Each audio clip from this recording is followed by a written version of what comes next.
My name is DJ Mystic, and you are listening to the Pinwide Show. And we have General Robert Abrams and Sergeant Major Tag here in the studio from USFK to make a very special announcement for everybody this morning. How's it going, sir? Hey, it's going great. Thanks for having us. And, we're here, Sergeant Major Tag and I are here to make an announcement with regards to the curfew. Probably already suspected by many, but after detailed, laborious review, I have decided to rescind the USFK-wide curfew, and we'd like just an opportunity to sort of explain our views on that and provide some background material for all our listeners. Sure, sir. So a lot of people believe that when it comes to the curfew, that it's something that can basically prevent incidents. So what do you think is the most important thing that we can do to make sure that stuff like crimes and UCMJ and stuff that kind of wants people to have a curfew can be prevented? Well, I think, first and foremost, it's not all just about bad conduct and misconduct and bad behavior. First and foremost, what everybody here that serves in Korea understands is our number one priority is readiness of the force, right? We have to be postured and ready to respond should tensions increase and any potential of resumption of hostilities. So those of us who live here and serve in Korea understand that that is our sacred responsibility, that we have to be ready. So that's point number one. Point number two is that fundamentally, Command Sergeant Major Tag and I believe that good order and discipline is a unit chain of command function. It's not a law enforcement function. It's a unit chain of command function. It's an inherent responsibility of our command teams at every echelon. And, leaders set the tone for their formations, and they're responsible for instilling good order and discipline in their formations. With regards to off-duty conduct, as we have said many times, this is true, by the way, worldwide. Service members' off-duty conduct is just as important as their on-duty conduct, right? We're service members 24 hours a day, 7 days a week. It is especially important serving overseas, and it's especially important here in Korea because we are the direct representatives of not only U.S. Forces Korea, of the United States military, but we're actually ambassadors of the entire United States of America. We are the front face of the American people to the Korean people here in Korea. So it's important that we understand our inherent responsibilities to be good ambassadors of our country and good ambassadors to our host nation, the Republic of Korea. So one of the things that I've been hearing a lot about since being here on the peninsula, sir, was the assignment of choice, about South Korea being an assignment of choice. So, Sergeant Major, is that something that you could expand upon just a little bit? Absolutely, and I just want to, dogpile on General Abrams' comments that, we have an initiative of being assigned here as a choice of assignment, and rescinding the curfew supports that. And I tell you, what I want to say is that the key ingredient to prevent some of these incidents are leader engagement at the junior leader level, at the E5, E6 level. And, we want to give credit to a lot of 95 or 99.9% of our service members and families and DoD civilians are doing great things every single day that represents U.S. Forces Korea. So one of the things I've noticed since the curfew suspension is before, when I was here in Korea the first time, when it came to the Ville on the weekends, is that it was super congested and you had a lot of people there and you had a lot of incidents. So I would always try to avoid the Ville. But since coming back, even on like a Saturday night, the Ville could be like almost dead. And it seems like people now are really kind of going out and exploring more of what South Korea has to offer. And that's part of being, having the assignment of choice here. Having no curfew allows our service members to travel and really experience the true culture of what Korea has to offer.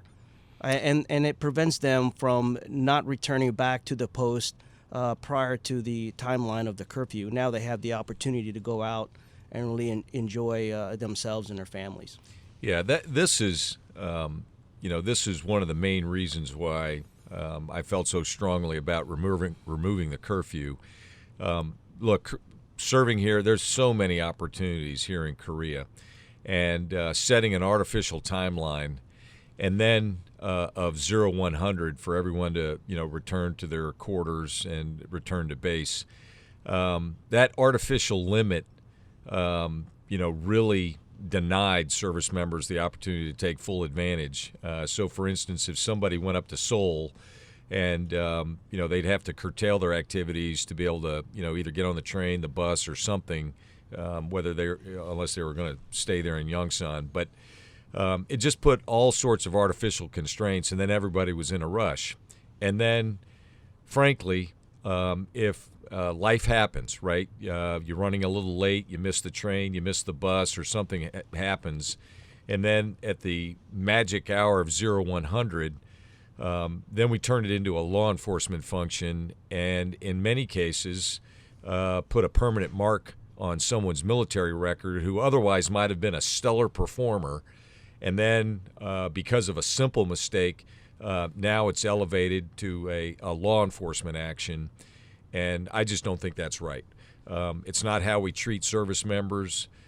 We have by far the world's finest military. We're unique in many ways. We're a professional military. We're an all-volunteer force. And we ask an awful lot of our service members. When they raise their right hand, they all join for many reasons, but we all take the same oath.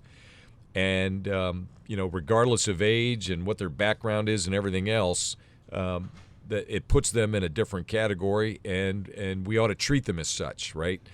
So, and as the Sergeant Major said, the vast majority, 99% of our service members in the grand scheme of things. So we suspended the curfew now for a total of 6 months. We've done a very deep dive into trends with misconduct and so forth, and the numbers are such that so it's validated.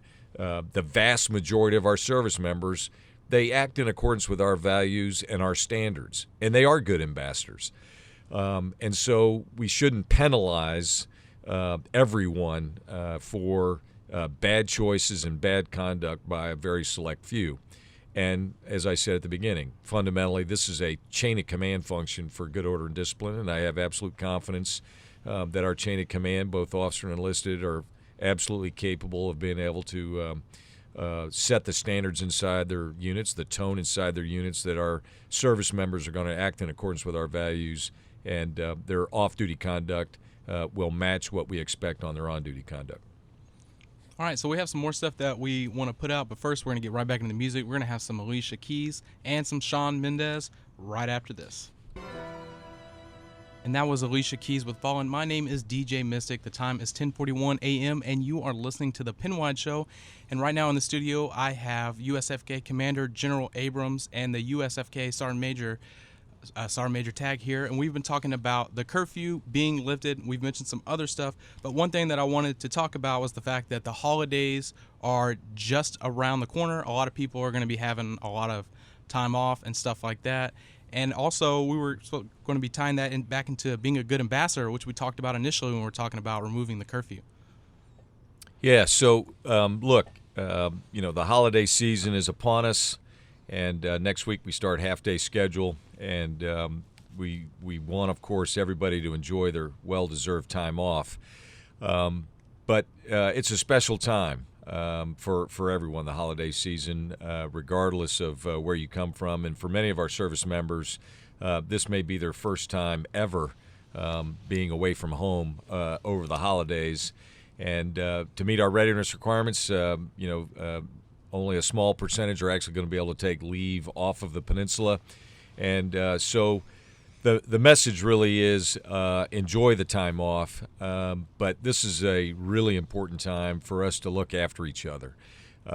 Many of our service members will be alone, and we got to reach out and find those and ensure that everybody has an opportunity to celebrate the holiday season in accordance with their own desires, but at the same time, we got to keep an eye on each other and not allow the idea of being isolated and alone to set in, and then we got service members that are alone in their barracks or their dormitories with potential of depression and other things. So this is an opportunity for everybody to reach out as one armed forces family and look after each other.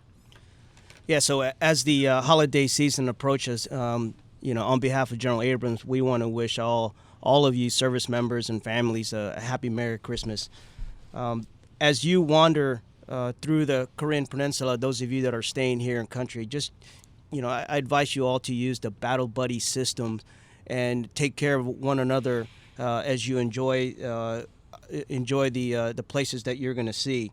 But keep in mind, we always want to have a fight tonight posture always, because we are here to do a service that's required for us to be ready.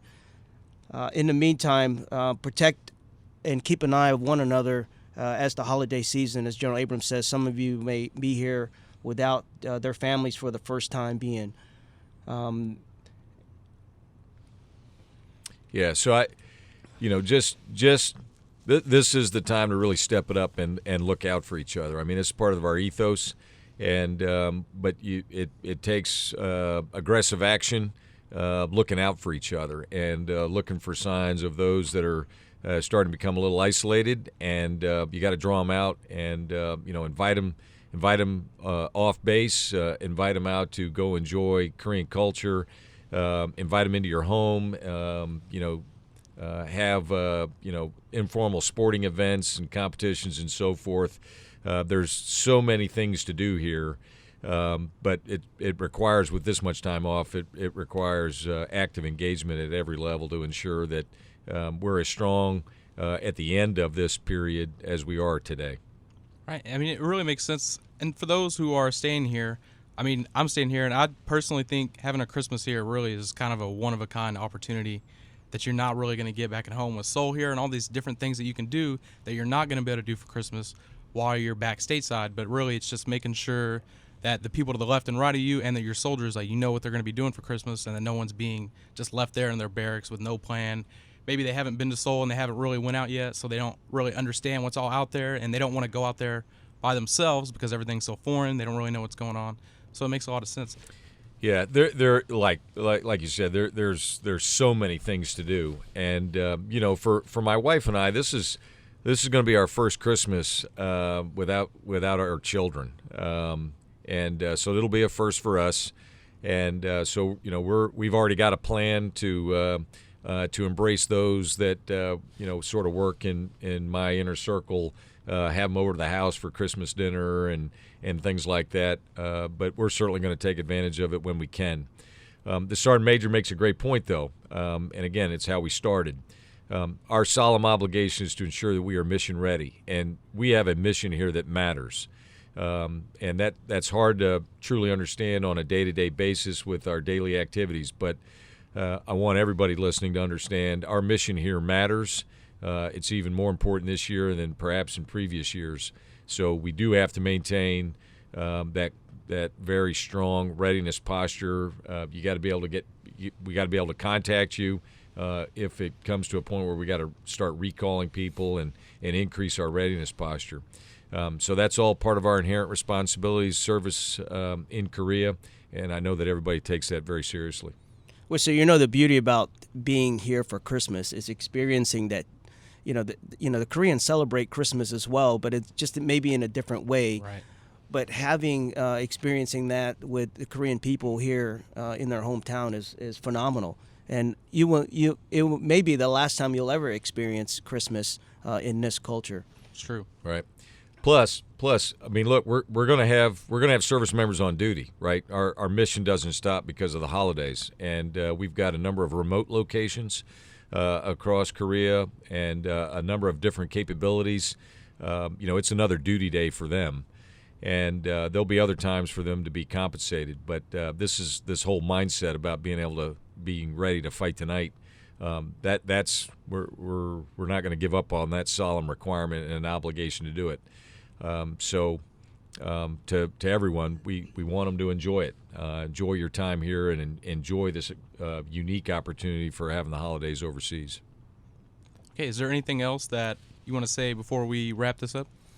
Well, for me, as we approach winter and the cold temperatures are approaching, don't take these temperatures lightly, because it can be very dangerous wherever you're going. Just be prepared if you're traveling across the Korean Peninsula, wherever it is that you're going. Just be prepared, and remind each other that they have the proper clothing and the proper emergency requirements to go anywhere, to be prepared for the cold weather. Yeah, I'd say thanks to all our service members. Thanks first off for raising your right hand and your willingness to serve our great country. Secondly, thanks for your service here in Korea. Our mission is critically important. Your service here matters, and none of us take that for granted. And the sacrifices made by you and your families do not go unnoticed, and it's deeply appreciated. For our family members that are here, thank you. Thank you for your willingness to come and join your service member here in Korea. We know that it's sometimes it's challenging, and there's obstacles and challenges, but there's great opportunities here. But we're deeply appreciative of all our service members, our DoD civilians, our DoDIA educators, all our Korean national employees. It takes all of us working together to ensure that we can accomplish our mission. And again, happy holidays to everyone. All right, well, I appreciate both of you coming on, and hopefully we can do this sometime again. Well, we look forward to the opportunity. We were talking off mic, the opportunity perhaps to come back and take questions and so forth. We'll be happy to do it. My only precondition is, at least from my perspective, I don't want to speak for Sergeant Major Tagg, I'd like a vote in the music selection. I believe that you can make that happen, sir. Okay. I'm pretty sure you'll have a vote. Well, he and I listen to the same music. I can attest to that. I'll just say it. We can make it happen. All right. It'll happen. Well, then consider it a deal. Thanks, All right, sir. thanks for having us on. Thank you. Coming up right after this, we're going to have a live weather update and the currency exchange.